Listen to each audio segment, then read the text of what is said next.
أفضل موارد الدنيا ألا وهي مائدة القرآن الكريم. هي مسابقة فارس القرآن في طبعتها العاشرة، والحمد لله كانت الأجواء أجواء رائعة تنافسية تنافس من خلالها حملة كتاب الله عز وجل، وكنا كأعضاء لجنة في المستوى الحمد لله أطرنا هذه المسابقة من بدايتها إلى نهايتها، حتى حيث اختتمنا هذه المسابقة بتكريم الفائزين، ونشكر لكم هذه التغطية، ونبارك لكم إن شاء الله هذا المولود الجديد. كل عام وأنتم بخير، تقبل الله منا ومنكم صالح الأعمال.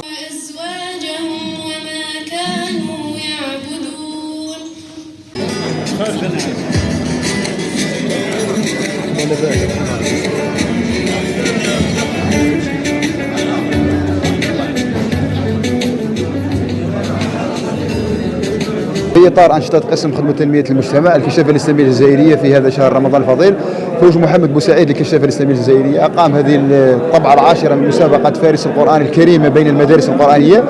هذه الطبعة التي ألف فوج محمد بوسعيد على تنظيمها، هذه المرة كما قلنا من تنظيم الفوج، وكذلك بالاشتراك مع وكالة لمسة للسياحة والأسفار، وبالتنسيق مع مكتبة المطالعة العمومية الشهيد حاشي عبد الرحمن. هذه المسابقة التي تأهل إليها 10 متسابقين، 6 إناث و4 ذكور، وعرفت فوز المتسابق عبد المولى إبراهيم، وكذلك المتسابق مسعود جنين.